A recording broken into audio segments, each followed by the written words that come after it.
Hello students, Jharkhand सरकार आदिवासी कल्याण आयुक्त का कार्यालय झारखंड सरकार के द्वारा प्रवेशिकोत्तर पाठ्यक्रमों में अध्ययनरत अनुसूचित जाति, अनुसूचित जनजाति एवं पिछड़ी जाति के छात्रों छात्राओं के लिए छात्रवृत्ति योजना वर्ष 2023-24 हेतु आवेदन से संबंधित एक सूचना निकाली गई है।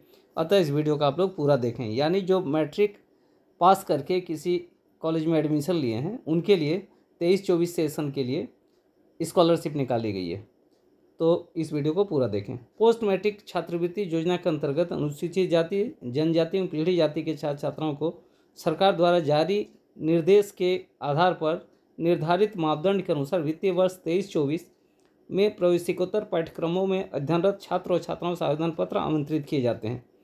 तो छात्रवृत्ति के लिए आय की सीमा है, इसमें अनुसूचित जाति, अनुसूचित जनजाति एवं पिछड़ी जाति के छात्र और छात्राएँ जिनके माता पिता और अभिभावक की सभी स्रोतों से वार्षिक आय 2.5 लाख रुपये से अधिक नहीं हो, इस योजना के अंतर्गत छात्रवृत्ति प्राप्त करने वाले विद्यार्थी अन्य कोई छात्रवृत्ति का लाभ प्राप्त नहीं कर सकेंगे। यानी अनुसूचित जाति, अनुसूचित जनजाति और पिछड़ी जाति की जो छात्र छात्राएँ हैं जिनके माता पिता या अभिभावक की इनकम वार्षिक 2.5 लाख रुपया से कम हो, तो वे इस छात्रवृत्ति योजना में लाभ ले सकते हैं। आवेदन करने की प्रक्रिया: अर्हता प्राप्त छात्रों को वेबसाइट https://ekalyan.cgg.gov.in में दिए गए सभी दिशा निर्देशों और प्रक्रियाओं का पालन करते हुए ऑनलाइन आवेदन करना है। यानी ये जो वेबसाइट दिया है इसमें आवेदन करना है एवं सभी निम्नलिखित वांछित प्रमाण पत्रों की स्कैंड कॉपी JPEG/JPG में 1 MB तक वेबसाइट पर अपलोड करेंगे। यानी 1 MB तक का होना चाहिए, जो कि JPEG और JPG में स्कैंड कॉपी करके सर्टिफिकेट का इसमें अपलोड करना होगा। ऑनलाइन के माध्यम से निर्गत आय प्रमाण पत्र, इनकम सर्टिफिकेट अंचलाधिकारी, अनुमंडल पदाधिकारी अथवा उपायुक्त के स्तर से निर्गत की भी मूल प्रति होनी चाहिए, और जो कि दिनांक 1/8/2023 अथवा उस तिथि के बाद से निर्गत आय प्रमाण पत्र मान्य होगा, जो कि 1/8/2023 से या उसके बाद से निर्गत होना चाहिए।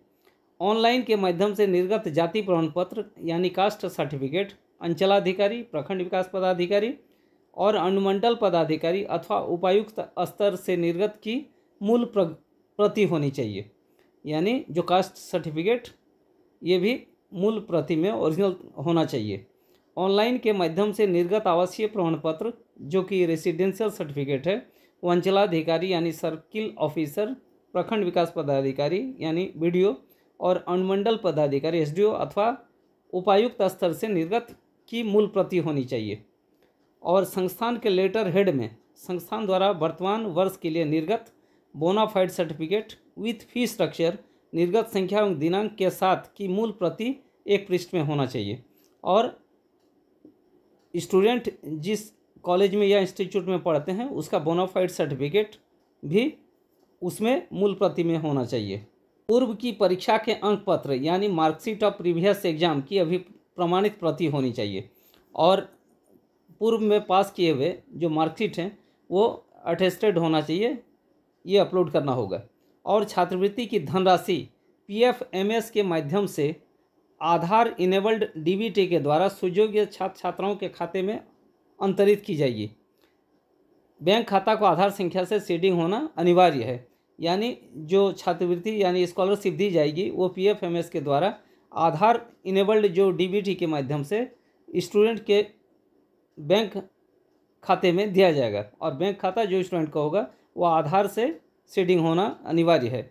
ऑनलाइन आवेदन की सीमा है शैक्षणिक संस्थानों द्वारा ई-कल्याण पोर्टल पर पंजीकरण हेतु आवेदन की तिथि, यानी शैक्षणिक संस्थान जो हैं वे ई-कल्याण पोर्टल पर अपलोड करेंगे। ये 20/12/2023 से स्टार्ट है, और कार्यवाही के लिए निर्धारित अंतिम तिथि 10 जनवरी 2024 रखी गई है। शैक्षणिक सत्र 23-24 हेतु छात्र छात्राओं के आवेदन प्रक्रिया की जो तिथि है, आवेदन ऑनलाइन अप्लाई करने की तिथि है 11 जनवरी 2024 है। 20 फरवरी 2024 तक ऑनलाइन आवेदन इसमें कर सकते हैं। संबंधित शैक्षणिक संस्थान के INO द्वारा छात्र छात्राओं के आवेदन का सत्यापन की तिथि, तो जो जिस इस कॉलेज में पढ़ते हैं उस संस्थान के जो INO द्वारा सत्यापित करने की तिथि 12 जनवरी 2024 है। और अंतिम तिथि 29 फरवरी 2024 रखी गई है। पोस्ट मैट्रिक छात्रवृत्ति योजना के से संबंधित अनुसूचित जाति, अनुसूचित जनजाति, अल्पसंख्यक एवं पिछड़ा वर्ग कल्याण विभाग से निर्गत दिशा निर्देश एवं अन्य अनुवर्ती सूचना वेबसाइट https://ekalyan.cgg.gov.in पर देखा जा सकता है। तो छात्रवृत्ति के लिए अगर देखना चाहते हैं तो इस वेबसाइट पर आप देख सकते हैं। निश्चित समय सीमा की समाप्ति के पश्चात किसी प्रकार का आवेदन पत्र पर विचार नहीं किया जाएगा।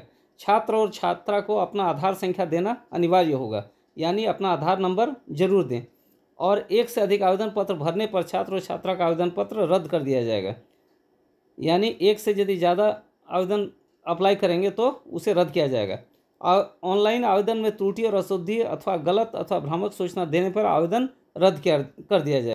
पोस्ट मैट्रिक एप्लीकेशन जो with in state and outside state के लिए है, यानी एकेडमिक ईयर 2023-24 सेशन के लिए है, जो कि 19/12/2023 को पब्लिश हुआ है। तो इसे हम देखिए, यहाँ स्टूडेंट लॉगिन पोस्ट मैट्रिक, यहाँ है post matric within state, यानी जो स्टेट के अंदर है वे इसमें लॉगिन करेंगे।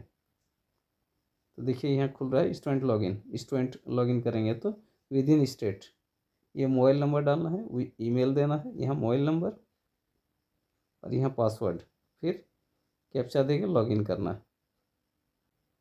और जो post matric outside state login, जो दूसरे स्टेट में पढ़ रहे हैं उनके लिए यहाँ स्टूडेंट रजिस्ट्रेशन किस तरह किया जाना है उसके बारे दिया है। Student Aadhaar number, student name, date of birth, gender select करना है और मोबाइल नंबर देना, वेरीफाई आधार डिटेल्स देना है। देखिए इंस्ट्रक्शंस फॉर रजिस्ट्रेशन, यानी enter student registration details as per Aadhaar document, यानी आधार डॉक्यूमेंट में जो है उसके अनुसार करना है। Aadhaar number, student name, date of birth, gender, mobile number इत्यादि डालना है। Please do not share your password to anyone, यानी अपना पासवर्ड किसी दूसरे को नहीं देना।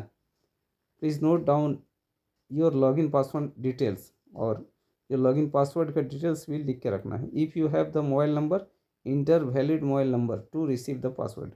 और यहाँ कॉलेज सर्च करना है तो कॉलेज सर्च कर सकते हैं।